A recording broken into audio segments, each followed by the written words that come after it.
you today? My name is Amanda and I am so excited that you are joining me today for this video.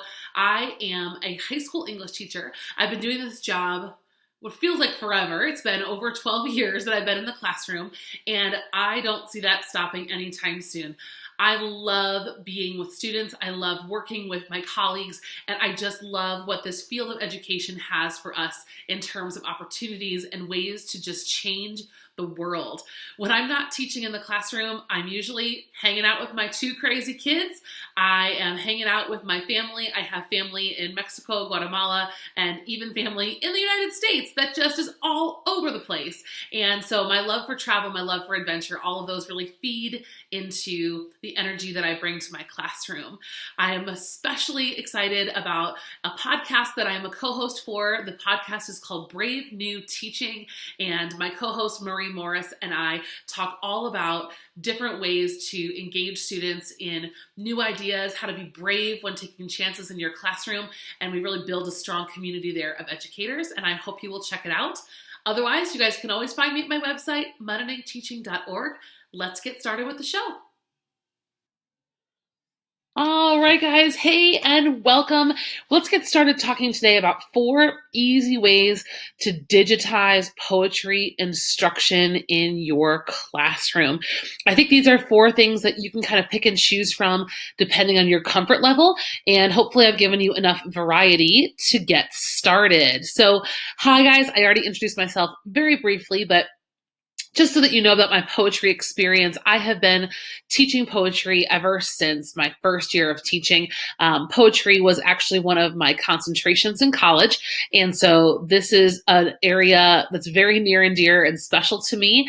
I've written poetry, I've taught it, I've read extensively, and I hope that this presentation can kind of ignite a poetry fire in you. Maybe you weren't even considering teaching poetry from a distance, but maybe now you will. So if you are, embarking in distance learning or e-learning of any sort, or if you're just looking for some creative outlets for your students to stay engaged with you during this time, I think these might be some ideas that you can take.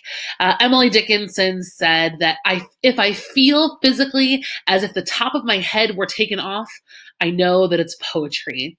I love that, very beautiful poetic version of poetry makes your head explode, because it's so gorgeous and just wow. There are so many wow moments when you're experiencing poetry, and I love having those wow moments with my students.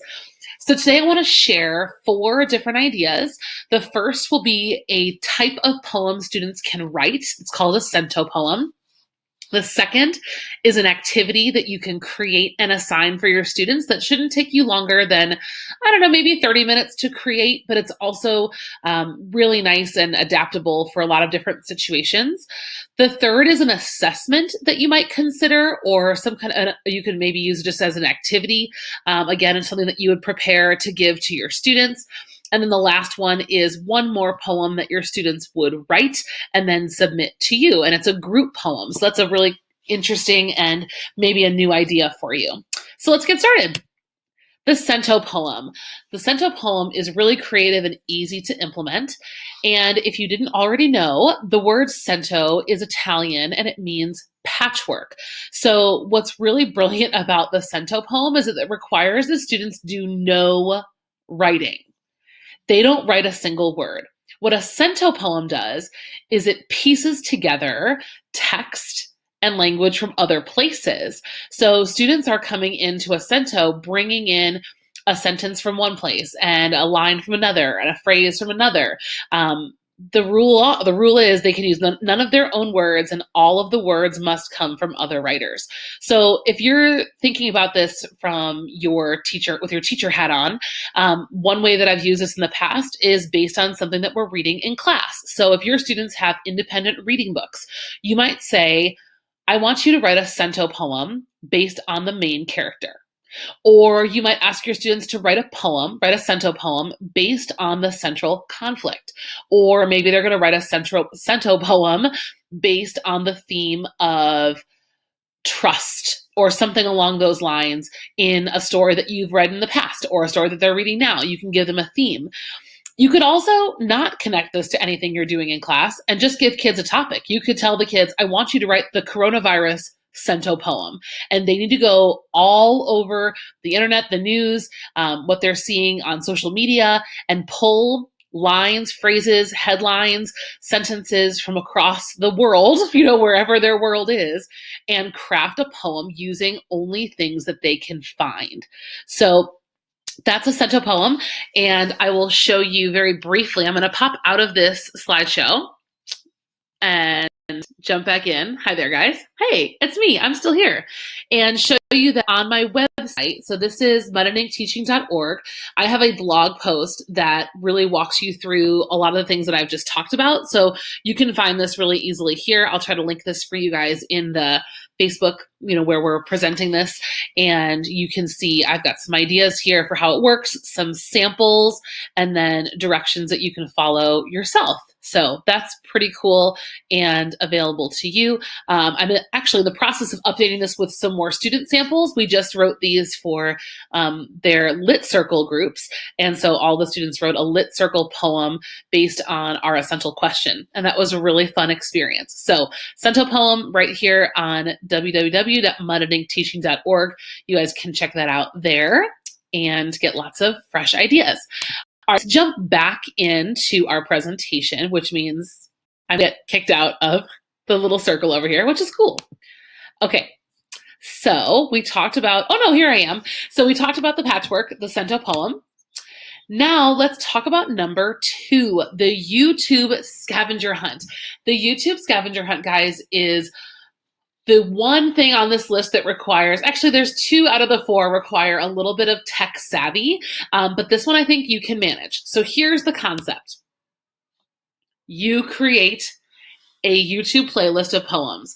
They could be connected. They could be random. They could just be videos you like. That's it. You make a nice big playlist full of poems. That's step 1, create a playlist. Step 2 is to create a doc.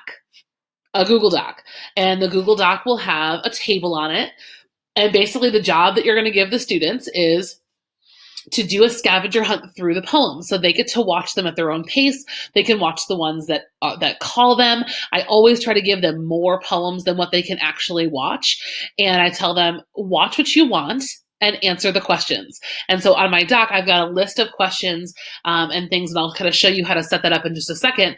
But I've done a variety of different ways. But basically you want one column that has the questions or the things to look for, and the other column or columns would be where the kids would list the poem that fits that criteria, and then an explanation for why.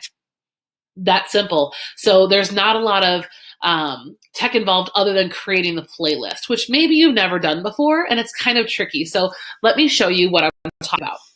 So over here, I can show you guys, this is an example of a YouTube playlist that I have, and these are spoken word poems that are some of my absolute favorites. And so I've got them all linked right here. So you can just kind of skim through and see those are the poems that I have on this current playlist. And then every time I find a poem that I like let's say I wanted to add To This Day by Shane Koizan, which is, oh my gosh, if you've never watched it. Since I already have the playlist created, when I go in and I find the poem that I like, the video that I like, all I have to do is hit this button right here. And I can then save it to the playlist that I like. So for me, that's going to be the best poems for high school students. And now it's on that playlist. So it's there and ready to go for the kids. So I'm here. I found a video. This is my friend Marie from the Caffeinated Classroom. She's got a YouTube series she's a vlogger. So if I want to create a playlist of all of her stuff, I could just click here where I was earlier. I showed you guys, click here for the plus, and then create new playlist. So this is Marie's videos to watch. And I hit create. I can adjust the privacy of the playlist here as well. And I'm all set. So we've got our playlist, right? So whatever that might be, then we need to create our doc. So the doc very simply would look something like this. So on the left, I've got all the questions that I want kids to answer. And on the right, I've got space for them to answer the questions. We could do something like this. Which of the poems was your favorite? Why? What are some of the themes or topics that you heard about in the poems that you listened to? Really simple. What are some of the favorite similes and metaphors that you heard today in the playlist? So again, it's really open-ended. It's a scavenger hunt. Kids can go through and look for whatever they would like. And it's not like a real struggle, but it's really engaging, creative, and it gets them doing something digitally that's different than what they maybe were doing for other classes or doing for you in the past. So that's a really simple option for you right there. Okay, let's hop back into option number 3. So let's go ahead and move down here. Okay, so the third option that I have for you guys today would be to create a poetry choice board. So choice boards are apparently very popular now. I wasn't aware of that until everybody started doing them now for digital learning. But this is a simple, it's not that complicated. And I think it's a great way to, again, give your kids choice and keep them engaged in digital learning without it feeling like an overwhelming task for either one of you. So what you're going to need for a poetry choice board is basically a Google Doc, some direction, again, a table, and then some hyperlinks. So when you're thinking about a poetry choice board, you're going to want to figure out for yourself, what do you want the students to be doing? Do you want them reading? Do you want them writing? Do you want them listening? What is the activity you want them to do with poetry? For me, right before school closed, we were starting in on a poetry unit, and I had the kids writing. It was a mini unit where students were writing poetry. And so I had given them a choice board, and I gave them basically 4 categories, 4 different kinds of poems. And then each, they had to earn 10 points based on the poems that they chose from the board. And so the more difficult the poem was to write, the more points were on it. And then the more simple, none of them are simple, but the easier the poem, the fewer points it was worth. So kids could move around the board, choose what they liked, and write the poem that they wanted. And so that's kind of how we ran our choice board. I then adapted it digitally because initially it was just a handout. And then I adapted it digitally, and I just hyperlinked the poems to YouTube videos or web pages that described the kind of poem so that the students had examples to go off of. So let me show you that as well. So if we hop on over here, you guys can find this poetry choice board is available on my free resource library. I've got that. I will show that to you guys momentarily, but you can see the beginnings just got my directions. And then there's my very simple choice board. And this is the original. So the way that you take a choice board, I have, again, the choices I categorized by the type of poetry. So there were form poems, rhyme poems, found poems, and free verse poetry. And I had already created that table. And then now all I needed to do was highlight the poem and then link it out to a YouTube video, a website, a place where students could see what a blackout poem is. And I just insert the link right here and I'm done. And then the kids will now have a digital version of this choice board, and then they're able to go right ahead and create it. From there, students created a Adobe Spark webpage and then turned that into me on Google Classroom. So I got to see all their writing, and all their creative energy was funneled right here into a choice board. So again, pretty simple.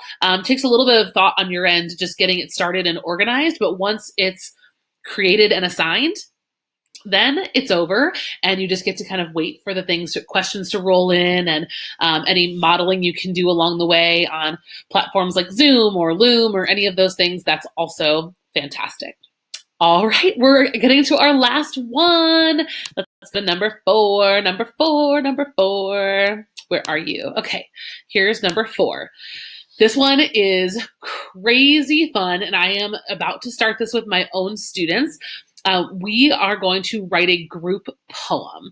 And this is kind of like a long-term project. I'm not really putting any hard deadlines on it just yet.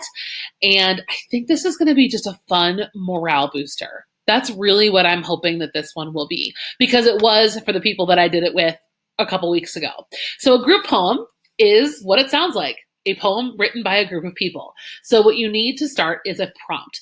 So what I've used with my friends, my friends that are in the secondary English community here on Instagram, we decided to write a Where I'm From poem inspired by George L. Lyon, and we took that original poem as our prompt, as our starting place, and then we each wrote our own stanza describing where we're from. And we kind of all agreed that we wanted the where we're from to be school, our classrooms, and that was the inspiration for our stanzas. So for the first section here of the task, your kids will need to write a stanza of poetry, and you need to give them guidance as to what you want that stanza to be a response to. Do you want them to write a stanza of poetry on life at home? Do you want them to write a stanza of poetry on the weather? I mean, whatever you want it to be, that's step one. Then the kids need to actually record themselves. That kind of stays here under the prompt. Once they've written that stanza, they need to create a video. So the video doesn't necessarily need to be self-facing. They certainly could film themselves reading it.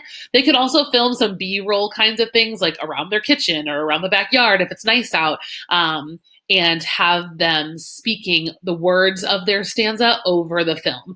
But whatever it is, they need to turn in a piece of film to you that's been recorded. So they can do it on their phones, they can do it on their Chromebooks. This is where it gets a little tricky. And again, this is why I'm kind of not making this a mandatory assignment. It's just like for fun, like let's stick together and do something together if we can. I'm keeping it kind of low stakes. So that's the idea there. Then next, you need to create a space where the kids can turn it in. So that's really could be Google Classroom. That could also be a shared Google folder if that's easier for you. Maybe you're using Schoology or something like that. You can have the kids submit their videos to you somewhere that you can access them, and make sure that they've changed all the permissions and stuff, that you're able to access it and it's all good. Finally, you then need to download all of that footage to your computer. Now you become the composer. So once you have all of the videos, you're going to have to dump them into a software that you feel comfortable using. I like WeVideo. WeVideo is currently free until whenever. So I definitely think WeVideo is a good way to go, especially if you're a novice at film stuff. That's what I used, and I'm going to show you what mine looks like very soon. And once you put all the videos kind of together into the one video, you could add text with the students' names at the bottom. You could add music. You can just leave it as is. You could add transitions, all kinds of things. And then once it's done, you can hit publish, and you have a class video of everyone saying a poem together. It'll be, I think, really cool to do at this time of year because we really miss each other. I've done them before in class in person, but never one digitally. So let's take a look at how I did this with my friends. So this is the Where I'm From poem video. This is the shared folder I was talking about. So my friends Ashley, Christina, Emily, I had everyone name their file by their first name. So everyone's videos are here in one place. So when I got all of those videos, I was able to dump them into, so you can see here's Stacy, here's Shayna, here's Jenna, there's me, and all the videos are down here at the bottom of the screen. I used a little bit of stock footage at the beginning of my video, and I'll show you a little bit here.